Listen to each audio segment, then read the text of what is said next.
and welcome to our webinar today, Supporting Siblings, Navigating the Impact of pLGG on the Entire Family.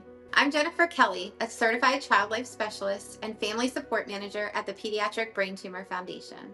Every day, I see the impact of a life-changing diagnosis like pediatric low-grade glioma can have on the entire family, certainly on the patient, on the parents and caregivers, but also on the siblings. For today's discussion, we're really going to focus on siblings.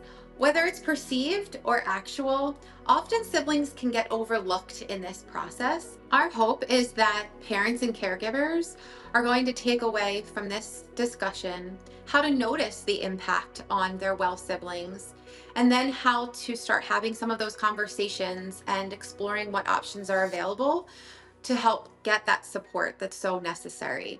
We want to empower parents and caregivers to know that they're not alone in this and that there are resources available. I'm joined today by Darcy Burgers, pediatric psychologist from Dana-Farber, and Larissa Hewitt, senior clinical social worker from the Dana-Farber Sibling Program. Finally, we have a special guest on the panel today, Patrick Bauer, who has a sibling living with pLGG, diagnosed at 8 years old. Thank you for being here to share your firsthand experience with all of us today. Before we get started, please note that this webinar does not provide medical advice and is for educational purposes only. Content discussed is not intended to be a substitute for medical advice or health diagnosis. Always seek the advice of your child's treating physician or qualified healthcare provider regarding any questions related to you or your child's health. Day One Biopharmaceuticals is proud to collaborate with many childhood cancer foundations.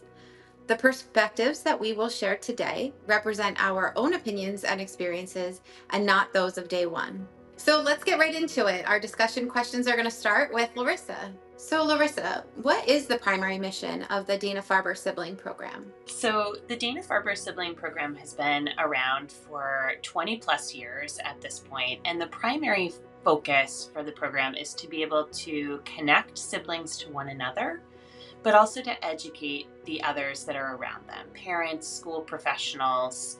And we do that in a variety of ways, knowing that different families want different things from the program. So certainly there are groups and kind of the standard opportunities for kids to get together in virtual groups in that kind of space. It's been virtual since COVID. And we really are in a space where we can then do activity-based, comfortable conversation with the kids of a variety of ages. We run one for kids who are ages 5 to 10 and another one for kids who are 11 to 13 to be able to meet their developmental needs along the way. But we also know that groups are not for everyone, right? So we have also a wide array in our sibling program of developmentally appropriate resources, books for families to share with kids of various ages, activity kits that can be sent home, because we know that there is really, the ability for kids to be supported by sometimes just having something that feels like it's for them and special for them. Darcy, have you observed siblings being impacted by a brother or sister's childhood cancer diagnosis? I think it can vary depending on a number of factors, like the age of the sibling, their developmental level, their understanding or awareness of what's going on with the sibling patient medically and how involved they are in their cares. I think it's also really dependent on the sibling themselves. Each sibling is so unique in terms of what they bring to the table and how they cope. Historically, one end of the spectrum might be siblings who don't really seem impacted at all and are kind of going about their day-to-day life, not really thinking much about what's going on with the patient.